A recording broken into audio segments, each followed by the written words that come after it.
I'm Carl Mullan, and this series is all about exploring our class little island and heading off on the kind of adventures that Attenborough himself would be proud of. As the baby swans stay. What you call a baby swan? We don't often think of towns and cities when it comes to adventures, but there's plenty of fun to be had right here on our doorstep. If I so much as hear a rat, I will be gone. It's time to go outside and play.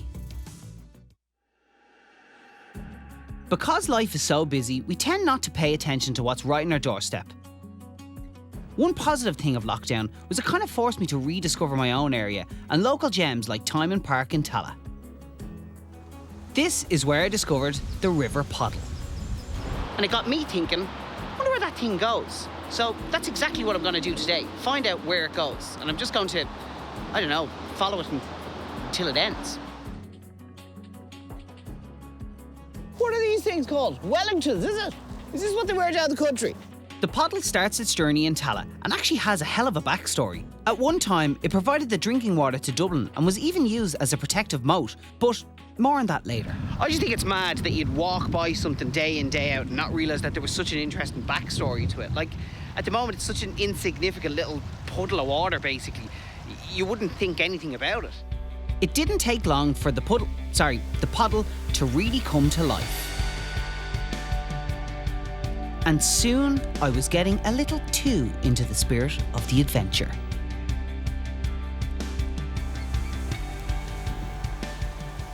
As the cygnets stay close to their mother, we are left to wonder, what will their life become? And what great things will they go on to achieve? Jesus, this David Attenborough stuff is hard.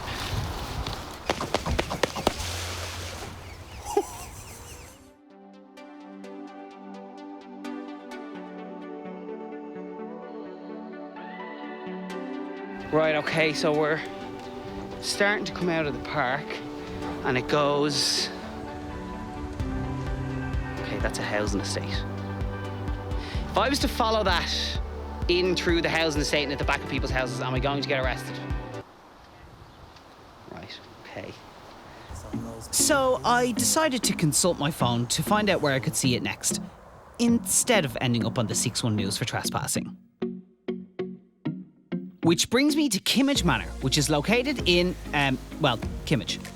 Over 100 years ago, Irish Puritans bought Kimmage Manor, where they trained Irish students to be missionaries across the world. God, this is just gorgeous here. It's mad to think that you'd walk by a river like this every single day and not even realise where it might take you. We're now 2 kilometres into the river's journey. Right, it says now on the maps that it disappears. The river literally disappears on the maps.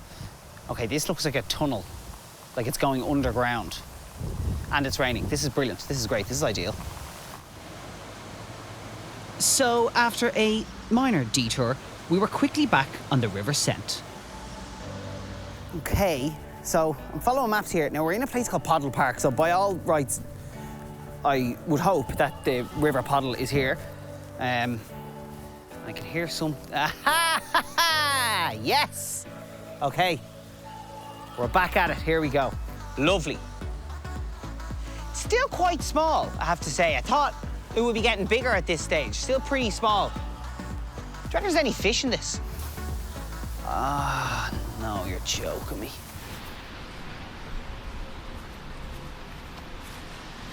Seems like the Poddle wants a game of hide and seek. Right. The drain.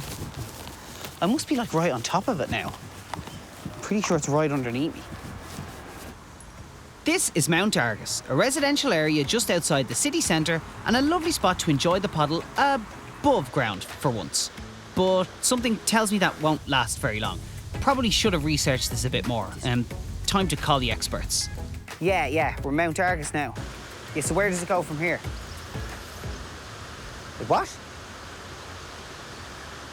Well, like it's gone. Okay, situation update.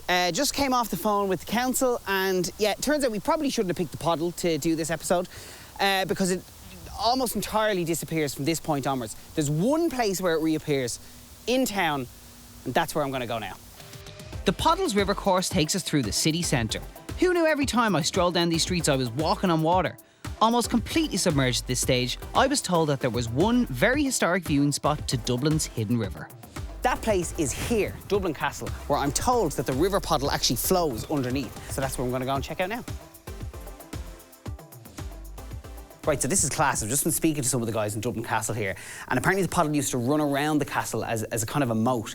And where I'm standing now would have been the walls of Dublin Castle, and now where I'm standing would have been actually in the Poddle, and you can kind of get a sense of that. But apparently there is a spot where you can see the Poddle still, because it's kind of sunken below ground, so I'm going to have a look at that now. So the reason why I'm having to walk down is that 800 years ago, where I am now used to be ground level, and they've excavated it over all of those years, and we can actually now still see where the Poddle was. I'm not gonna lie, this is one of the clearest views we've had of the Poddle all day.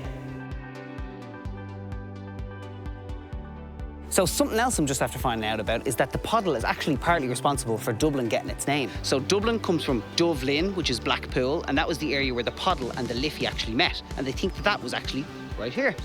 So I'm walking out of Dublin Castle now, out onto Dame Street, and there's a couple of really good stories associated with the Poddle. Around the 1980s, there's a rumour that a couple of lads tried to break into a bank on Dame Street using the underground Poddle, which is pretty clever, to be fair. Right, that's enough of a history lesson. Time now to find out where this thing actually ends, and that requires a bit of a costume change.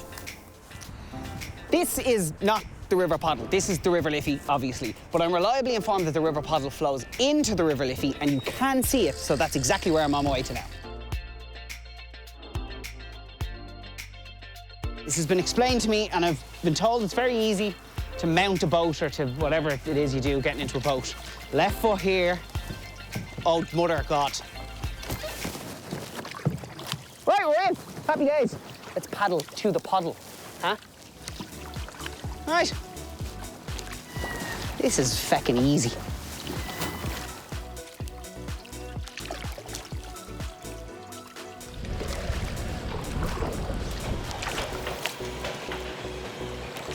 We've almost reached the end of the River Poddle's 6-kilometre and sometimes confusing journey to the River Liffey. The excitement is real to finally see the end. Now I know, so the Workman's and the Clarence Hotel is just there, and I know it's somewhere around here. So just keeping an eye out for it. I think it's over here, man. This? Yeah. This yoke here? But that's a bloody storm drain, that's not a river. Okay, well, we might as well have a look at it closer. I was kind of expecting, like, a waterfall at least. This looks like something out of Teenage Mutant Ninja Turtles. I'd love to be able to big this up, but it's just very underwhelming. Even the gate is crap. Look at it. Let's stay at that.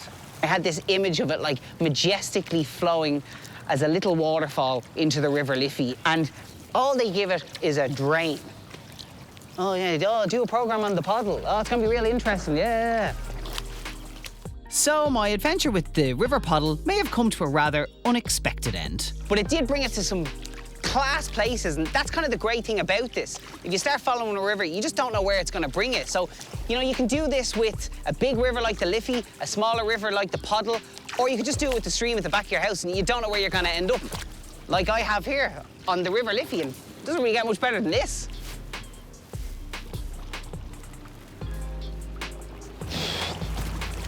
Oh, yeah. You make that look like I'm paddling. Jeez. It's tough work.